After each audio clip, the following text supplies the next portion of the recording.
అయితే జానియాత్ ప్రాశనే భృత్యాన్ బాంధవాన్ వ్యసనాగమే మిత్రం చాపత్తి కాలేషు భార్యాంచ విభవక్షయే.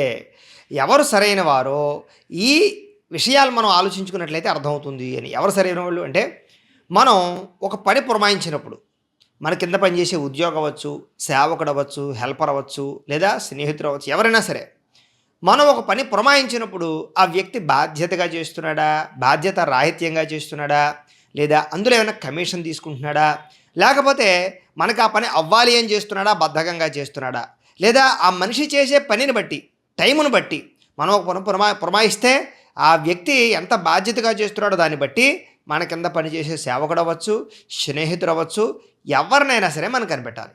అలాగే కష్టకాలం వచ్చినప్పుడు ఆదుకునేటటువంటి చుట్టాలు. సాధారణంగా చుట్టాలు లేదా బంధువులు అంటే ఎందుకోసం మనకి?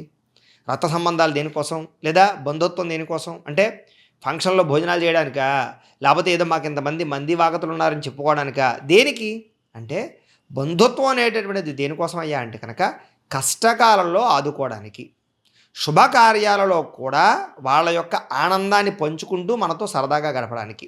కష్ట సుఖాలు రెండూ పంచుకునేవాడే బంధువుడు. ఎవరైనా సరే, స్నేహితుడైనా బంధువుడైనా ఎవరైనా కూడా ఈ రెండూ పంచుకునేవాడే అవుతాడే తప్ప ఇందులో ఏదో ఒకటే పంచుకునేటటువంటి వాడు ఎవ్వడో కూడా మనకి మిత్రుడు కాడు, బంధువుడు కాడు. అందులోనూ ముఖ్యంగా బంధుత్వం సుఖంలో రాకపోయినా పర్వాలేదు, ఖచ్చితంగా కష్టంలో రావాలి. అందుకనే ఎవరైనా కాలం చేసినప్పుడు, వాళ్ళు మరణించినప్పుడు, వాళ్ళకి మనకి మధ్య ఏదైనా శత్రుత్వం ఉన్నా కూడా ఖచ్చితంగా వెళ్ళి ఆ యొక్క సమయంలో మాత్రం ఖచ్చితంగా పరామర్శ చేయాలి. ఎందుచేతనయ్యా అంటే కనుక ఉత్తి సమయంలో మనం రాకపోయినా పర్వాలేదు, అవతల వాడు కష్టంగా ఉన్నప్పుడు, కష్టకాలంలో మాత్రం ఖచ్చితంగా బంధువు అనేటటువంటి వాడు ఖచ్చితంగా వెళ్ళి తీరవలసింది. ఇది ఒక ధర్మం. వాడి ఇంట్లో ఫంక్షన్ జరుగుతోంది, నిన్ను పిలవలేదు, మానే తప్పులేదు, కానీ అవతలవాడి ఇంట్లో మరణం కానీ లేదా కష్టం కానీ కలిగింది, అవతలవాడి పిలవక్కర్లేదు, ఆ కబురు తెలిస్తే చాలు, కాకితో కబురు తెలిసినా వెళ్ళమని. అందుచేత కష్టకాలంలో వచ్చినప్పుడు ఆదుకునేటటువంటి వాడు నిజమైన బంధువు.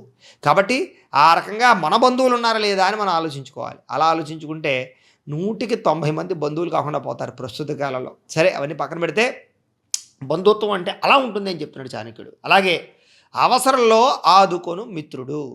సాధారణంగా మళ్ళీ మిత్రత్వం అంటే ఏంటి అంటే ఒకళ్ళనొకళ్ళు సహాయం చేసుకోవడం. త్యాగమే ప్రేమకి లేదా మిత్రత్వానికి, స్నేహానికి అర్థం.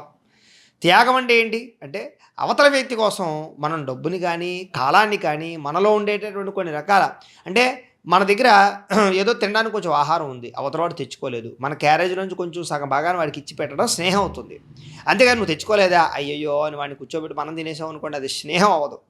అవతల వాడు ఏదో కష్టంలో ఉన్నాడు, మన దగ్గర తీర్చగలిగేటటువంటి అవకాశం ఉంది, తీరిస్తే స్నేహం తప్ప అయ్యయ్యో అని బాధపడడం స్నేహం మాత్రం కాదు.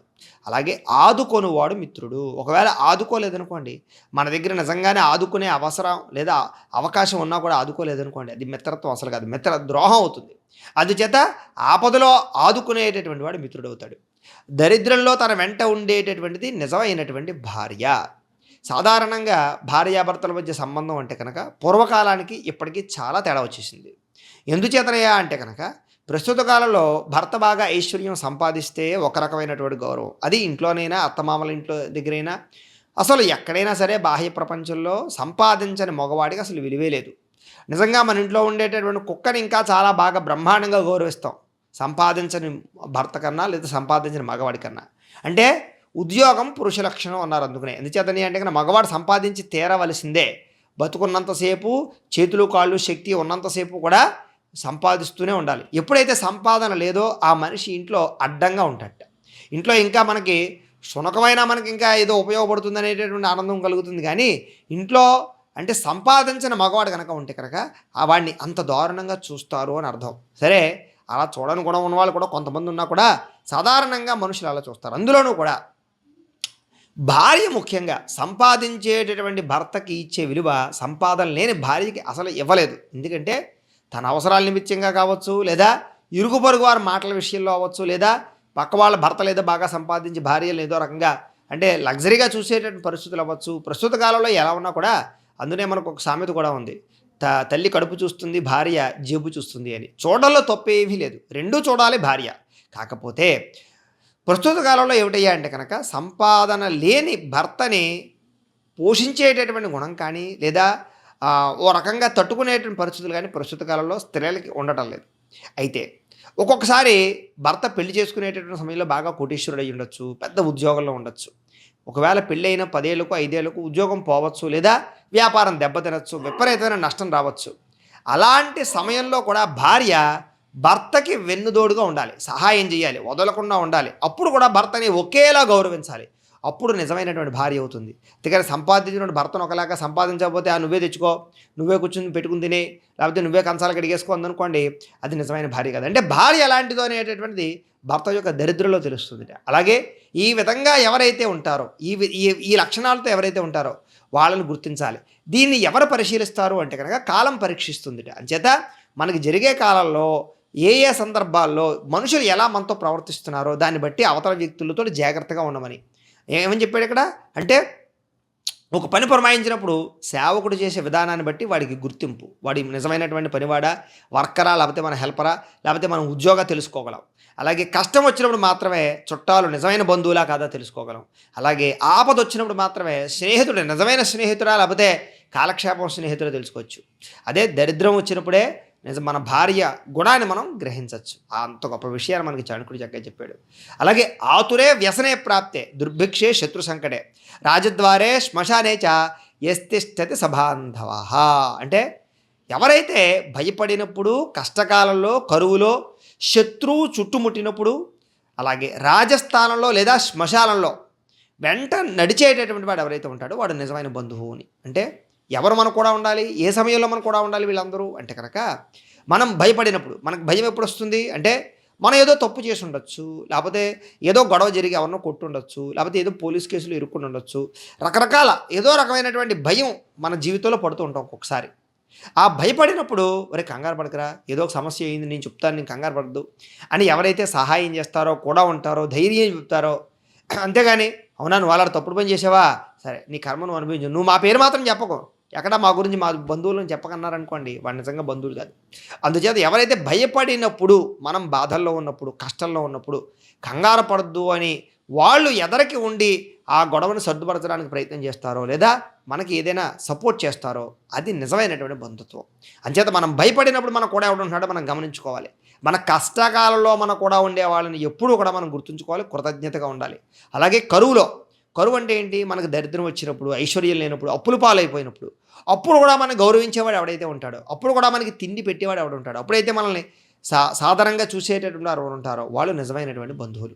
అంతేకాని మన దగ్గర డబ్బు ఉన్నప్పుడేమో విపరీతంగా ఇంటికి వచ్చి అభిమానం చూపించి, డబ్బు లేనప్పుడు కనీసం మన ఇంటికి రాకుండా, కనీసం మనల్ని ఒక మనుషుల్లా కూడా లెక్క చేయకుండా ఉండేటువంటి వాడు బంధువులు మాత్రం కాదు. అలాగే శత్రువు చుట్టుముట్టినప్పుడు, అంటే సాధారణంగా ఒక్కొక్క చోట గొడవలు జరుగుతుంటాయి. ఆ సమయంలో ఏంటయ్యా అంటే కనుక అవతల వాళ్ళు కొట్టడానికో తిట్టడానికో రావచ్చు, ఏదో గొడవ జరగచ్చు. ఆఖరికి ఈ మధ్యకాలంలో గొడవలు ఎలా ఉన్నాయంటే, ఇంటి దగ్గర ఏదైనా ఒక స్థలం ఒక అరడుగు వాళ్ళ పక్క కానీ, ఒక అరడుగు మన పక్క కానీ ఉందనుకోండి, చాలు పెద్ద పెద్ద గొడవలు అయిపోవడం, దాని గురించి కత్తులు లేకపోతే కర్రలు పుచ్చుకుని కొట్టేసుకోవడం, ఇలాగేంటయ్యా అంటే కనుక చిన్న చిన్న విషయాలకే పెద్ద పెద్ద గొడవలు జరుగుతూ ఉంటాయి ఒక్కొక్క చోట. ఆ సమయంలో మనకి ఎవరైతే శత్రువులు చుట్టుముట్టి మనల్ని బాధిస్తున్నప్పుడు మనకి అడ్డుగా పడతారో, లేదా కాపాడతారో, రక్షిస్తారో వాళ్ళు నిజమైనటువంటి మిత్రులు. అలాగే రాజస్థానం అంటే ఇక్కడ మళ్ళీ అదొక పెద్ద అనుమానం వస్తుంది. పూర్వకాలంలో అయితే రాజస్థానాలంటే శిక్షించడానికి, లేదా అవతలవాడు ఏదైనా తప్పు చేశాడు అనుకోండి, దానికి సంబంధించి తగు కోసం రాజస్థానానికి వెళ్ళేవారు. ఆ రాజస్థానంలో అంటే ఇప్పుడు రాజస్థానం అంటే ఏంటి, న్యాయస్థానం అంటే ఏంటి, కోర్టు. అంటే మనం ఏదైనా పెద్ద సమస్యలో ఇరుక్కున్నప్పుడు కోర్టులో సాక్ష్యం చెప్పడానికి, లేదా మన వైపు వాదించడానికి, లేదా మన వైపు సపోర్ట్గా వచ్చేటటువంటి వాడు ఎవడైతే ఉంటాడో వాడు నిజమైనటువంటి బంధువు, మిత్రుడు అవుతాడు. అలాగే శ్మశానంలో వెంట నడిచేటటువంటి వాడు, లేదా వెంట ఉండేటటువంటి వాడు, వీళ్ళందరూ కూడా నిజమైన బంధువులు అయ్యా గుర్తుపెట్టుకో అని చెప్తున్నాడు. సాధారణంగా ఎవరైనా మనిషి పోయినప్పుడే మనం అంటే కష్టకాలం అంటారు దాన్నే. ఒకవేళ ఎవరైనా పోయారనుకోండి, అప్పుడు ఎందుకు అంతమంది జనం ఉండాలి, ఎందుకు మనం అందరం వెళ్ళాలి అంటే కనుక ఆ సమయంలో వాళ్ళు మిక్కిలి బాధతో ఉంటారు, ఒక రకమైనటువంటి భయం, ఆందోళన, బెంగతో ఉంటారు. ఎంచేత బాగా కావాల్సిన వాళ్ళు పోవడం వల్ల, కాలం చేయడం వల్ల అదో రకమైన ఒక మనిషి పోయినటువంటి లోటు ఎవరో తీర్చలేరు. కాబట్టి ఆ సమయంలో ఒంటరిగా కాకుండా ఇంతమంది ధైర్యాన్ని చెబితే ఆ బాధ కొంచెమైనా తగ్గుతుంది అని.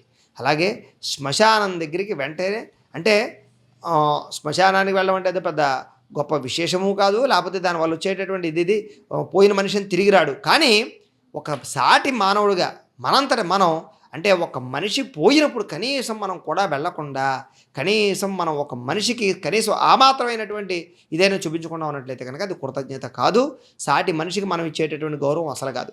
అంచేత ఎవరైతే ఈ రకంగా వ్యవహరిస్తారో ఏమని చెప్పాడు అంటే, భయపడినప్పుడు, కష్టకాలంలో, కరువులో ఉన్నప్పుడు, శత్రువులు చుట్టుముట్టినప్పుడు, లేదా న్యాయస్థానాల్లో, కోర్టుల్లో శిక్షించేటటువంటి పరిస్థితులు వచ్చినప్పుడు, శ్మశానంలో వెంట నడిచేటప్పుడు ఎవరైతే మనం కూడా ఉంటారో, మనకు ధైర్యాన్ని చెప్తారో, వీళ్ళందరూ మనకి కావలసిన నిజమైన బంధువులు అవ్వచ్చు, మిత్రులు అవ్వచ్చు, స్నేహితులు అవ్వచ్చు, ఆప్తులు అవ్వచ్చు. ఈ విషయాన్ని బాగా గుర్తుపెట్టుకోవయ్యా. ఇది ఎప్పుడు తెలుస్తుందయ్యా అంటే కనుక, మన జీవితంలో జీవిత గమనం నడిచి కొద్దీ కూడా ఆ పరిస్థితులు వచ్చినప్పుడు కూడా ఎవరేంటి అన్నది బయటపడుతూ ఉంటారు. కాబట్టి మనం ఏం చేయాలి అంటే కనుక, ఈ విషయాలు మనం గమనించుకునే ప్రయత్నాన్ని చేసి, దాన్ని బట్టి ఎవరిని నమ్మాలో, ఎవరిని నమ్మకూడదో, ఎవరిని ఎక్కడ పెట్టాలో, ఎవరిని తుంచాలో, ఎవరిని ఎక్కించుకోవాలో నెత్తి మీదకి తెలుస్తుంది. కాబట్టి అంత గొప్ప విషయాన్ని మనకి చాణక్యుడు చెప్పాడు. ఇంకా ఇలాంటి అద్భుతమైన విషయాలు చాలా చెప్పాడు. మరొక వీడియోలో మిగతా విషయాన్ని తెలుసుకునే ప్రయత్నం చేద్దాం. గోబ్రాహ్మణేభ్యః శుభమస్తు నిత్యం. లోకా సమస్తాః సుఖినో భవంతు. స్వస్తి.